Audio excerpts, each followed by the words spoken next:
તો કચ્છમાં ચોખાની આડમાં થતી વિદેશી દારૂની હેરાફેરીનો પર્દાફાશ થયો। પૂર્વ કચ્છમાં એસએમસીએ કરોડોના વિદેશી દારૂનો જથ્થો ઝડપી પાડ્યો। ગાંધીધામ ભચાઉ હાઈવે પર વરસાણા નજીક હોટલના પાર્કિંગમાંથી વિદેશી દારૂનો જથ્થો ભરેલી એક ટ્રક ઝડપાઈ હતી। અંજાર પોલીસ સ્ટેશનની હદમાં આવેલી હોટેલ આશાપુરાના પાર્કિંગમાંથી આ ટ્રક ઝડપાઈ, જેમાં 2 કરોડ 6 લાખથી વધુ રૂપિયાનો દારૂ ઝડપાયો। 5,94,000ની કિંમતના ચોખા ભરેલી બોરીની આડમાં રાજસ્થાન પાસિંગની ટ્રકમાં દારૂ લવાયો હતો। એસએમસીએ દરોડા પાડતા આરોપીઓ ફરાર થયા છે।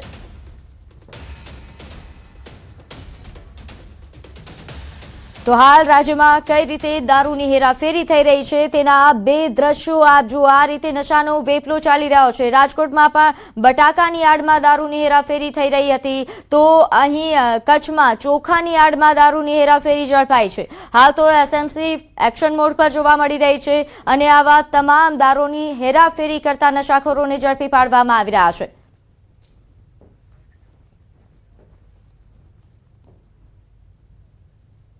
તો આગળ વાત કરીએ, કોડીનારના દુધાણા ગામની સીમમાં શેરડીના ઉભા પાકમાં ભીષણ આગ લાગી। વીજ લાઇનમાંથી તણખા પડતા અચાનક શેરડીનો તૈયાર પાક કે જેમાં આગ ભભૂકી ઉઠી। આગ એટલી વિકરાળ હતી કે આસપાસના ખેતરો પણ આગની લપેટમાં આવી ગયા। કિશનભાઈ રાઠોડની જમીન પરથી વીજ લાઇન પસાર થાય છે, જ્યાંથી સ્પાર્ક થતા આગ લાગી હતી।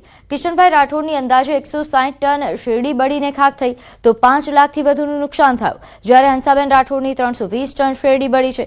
અંદાજે 11.20 લાખનું નુકસાન નોંધાયું છે। ઘટનાની જાણ થતાં સ્થાનિકો અને ખેડૂતો દોડી આવ્યા અને આગ પર કાબુ મેળવવાના પ્રયાસો શરૂ કરવામાં આવ્યા।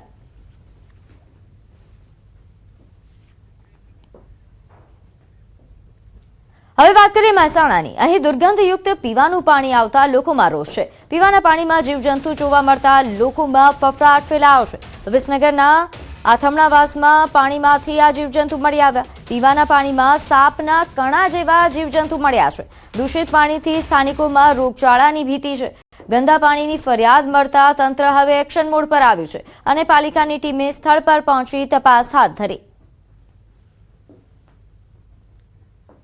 તો આ દુર્ગંધયુક્ત પીવાનું પાણી અને આ પ્રકારે જીવજંતુયુક્ત પીવાના પાણીથી લોકોમાં ફફડાટ છે।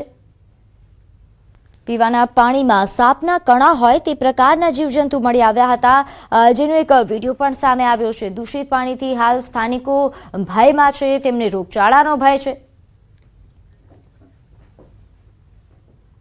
તો આગળ વાત કરીએ, મોરબીમાં શ્રમિકના મોત મામલે રાજકીય ગરમાવો જોવા મળી રહ્યો છે। પરિવારે હજુ સુધી મૃતદેહ નથી સ્વીકાર્યો। ધારાસભ્ય વિમલ ચુડાસમાએ પરિવારની મુલાકાત લીધી। 11 ફેબ્રુઆરીએ યુવકનું મોત થયું હતું। શ્રમિકનું ઊંચાઈ પરથી પડી જવાથી મોત થયું હતું। ધારાસભ્ય વિમલ ચુડાસમાએ આરોપીઓની ધરપકડ માટે પોલીસને ચીમકી આપી છે। આરોપીઓની તાત્કાલિક ધરપકડ નહીં થાય તો વિધાનસભામાં મુદ્દો ઉઠાવવાની ચેતવણી તેમણે આપી છે। 11 ફેબ્રુઆરીની ઘટનામાં 14 ફેબ્રુઆરીએ ફરિયાદ નોંધાઈ હતી। પોલીસે 5 આરોપીઓ સામે ગુનો નોંધ્યો છે। એમનો પરિવારનું તો એવું કહેવાનું છે કે ત્યાં પડવાથી મૃત્યુ નથી થયું, પણ એમનું મર્ડર કરવામાં આવ્યું છે। ત્યારે મેં એમની પાસે સંપૂર્ણ તપાસ કરી, વાતચીત સાંભળી અને એ પછી અહીંના પીઆઈ, મોરબીના પીઆઈ છે, એમની સાથે વાતચીત કરી। ત્યારે મેં એમને કીધું કે આ નાના બાળકો અને બૈરા છે, આટલા દિવસથી બેઠા છે અને તાત્કાલિક ધોરણે જે આરોપી છે એની ધરપકડ કરવામાં આવે, બહાર આવે અને આના માટે કોઈ નિર્દોષ માણસને કોઈ અમે ફસાવવા નથી માંગતા, પણ જે એમની યારે ખોટું થયું છે એમને એ પરિવારને ન્યાય મળે અને એનો હક મળે એના માટે થઈને હું આવ્યો છે। તો ધારાસભ્ય વિમલ ચુડાસમાએ આરોપીઓને તાત્કાલિક તેમની ધરપકડ કરવા માટે હાલ પોલીસને રજૂઆત પણ કરી, સાથે ચીમકી પણ ઉચ્ચારી છે। નોંધ્યું કે 11 ફેબ્રુઆરીના રોજ યુવકનું મોત થયું હતું અને પરિવારે હજુ સુધી મૃતદેહ નથી સ્વીકાર્યો। તો જામનગરમાં રિક્ષા ચાલક અને સાયકલ સવાર વચ્ચે ટક્કર થઈ, જેમાં પૂરપાટ ઝડપે આવતી રિક્ષાએ સાયકલ સવારને અડફેટે લીધું, જેથી રિક્ષા પલટી મારી ગઈ। આ અકસ્માતમાં સાયકલ સવાર ગંભીર રીતે ઇજાગ્રસ્ત થઈ ગયો। તેને 108 દ્વારા સારવાર માટે ખસેડવામાં આવ્યો।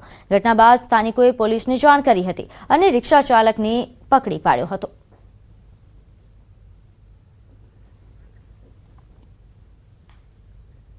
તો મહીસાગરમાં મહાશિવરાત્રિના દિવસે વર્ષોથી પ્રજ્વલિત અખંડ ધૂણીના દ્વાર ખુલ્યા. શિવરાત્રિના દિવસે ધૂણીના દ્વાર પરંપરા મુજબ ખાસ પૂજા અર્ચના બાદ રાત્રે ભક્તો માટે ખોલવામાં આવે છે. ધૂણીના દ્વાર ખુલતા જ ભક્તોની ભારે ભીડ જોવા મળી. ભક્તોએ અખંડ ધૂણીના દર્શન કરી ધન્યતા અનુભવી હતી. સિદ્ધ શ્રી મનોહરનાથજી મહારાજના અખાડામાં આ અનોખી પરંપરા આજે પણ જીવંત છે. તો આ અખંડ ધૂણીના દ્વાર વર્ષમાં 2 વાર ખોલવામાં આવે છે. એક જન્માષ્ટમીના દિવસે અને બીજું મહાશિવરાત્રિના દિવસે ખોલવામાં આવે છે. ત્યારે આ દ્વાર ખુલતા જ ખૂબ મોટી સંખ્યામાં ભક્તો અહીં દર્શન માટે ઉમટી પડ્યા હતા.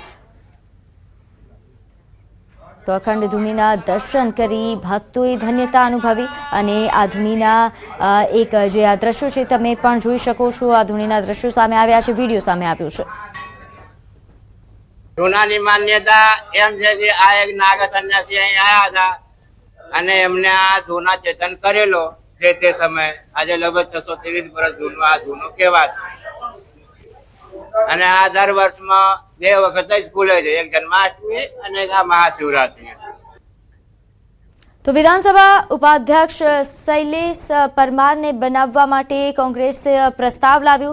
જીતુ વાઘાણીએ પૂર્ણેશ મોદીને ઉપાધ્યક્ષ બનાવવા માટે પ્રસ્તાવ રજૂ કર્યા. નોંધનીય છે કે તો પૂર્ણેશ મોદી વિધાનસભાના ઉપાધ્યક્ષ બન્યા છે. પૂર્ણેશ મોદી વિધાનસભાના ઉપાધ્યક્ષ બન્યા હોવાના મહત્વના સમાચાર. નોંધનીય છે કે આજે ઉપાધ્યક્ષની ચૂંટણી હતી અને ભાજપથી પૂર્ણેશ મોદી કે જેમનો પ્રસ્તાવ રજૂ કરવામાં આવ્યો હતો અને તેઓ હવે ઉપાધ્યક્ષ બની ચૂક્યા છે. વિધાનસભા ઉપાધ્યક્ષ માટે 2 લોકો મેદાન પર હતા, પૂર્ણેશ મોદી અને કોંગ્રેસ તરફથી શૈલેષ પરમાર. અને હાલ મહત્વના સમાચાર સામે આવી રહ્યા છે કે વિધાનસભાના ઉપાધ્યક્ષ પદે પૂર્ણેશ મોદીને સૌથી વધુ મત મળ્યા છે. પૂર્ણેશ મોદીએ ઉપાધ્યક્ષ તરીકેનું પદ સંભાળી લીધું છે.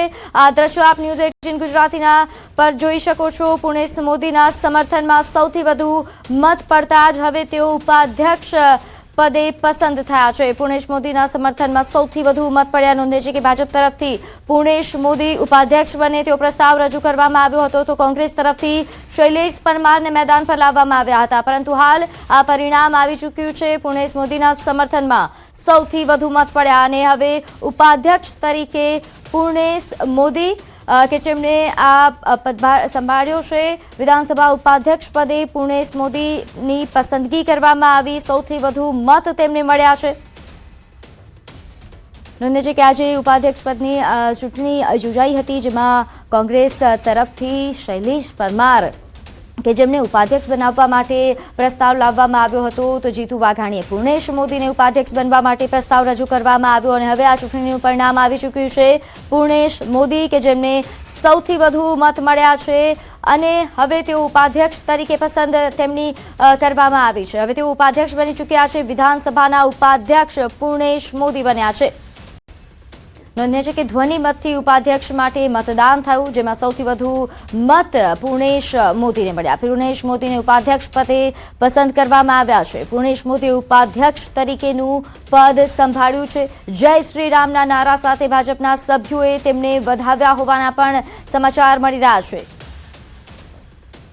તો જીતુ વાઘાણી સાથે પૂર્ણેશ મોદી કે જેમણે આ પદ જ્યારે તેમનું કારણ કે હવે ઉપાધ્યક્ષ તરીકે તેઓ પસંદ કરવામાં આવ્યા છે, ત્યારે તેમણે આ પદ સંભાળ્યું છે. તેમની સાથે જીતુ વાઘાણી સાથે ઉપસ્થિત જોવા મળી રહ્યા છે અને વિધિવત રીતે તેમણે આ પદ સંભાળ્યું. પૂર્ણેશ મોદી કે જેમને ઉપાધ્યક્ષ તરીકેનું પદ હવે મળી ચૂક્યું છે, કારણ કે સૌથી વધુ મત તેમના તરફી પડ્યા છે. પૂર્ણેશ મોદીને ઉપાધ્યક્ષ પદે પસંદ કરવામાં આવ્યા.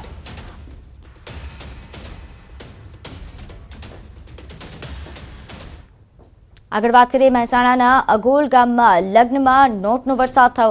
કડી તાલુકાના અગોલ ગામમાં ફરી એક વખત લગ્ન પ્રસંગે ચલણી નોટોનો વરસાદ થયો. કડી તાલુકા પંચાયતના સદસ્ય જુબેતાબેન ઇન્દ્રેશ જાદવના ભત્રીજાના લગ્ન પ્રસંગે વરઘોડામાં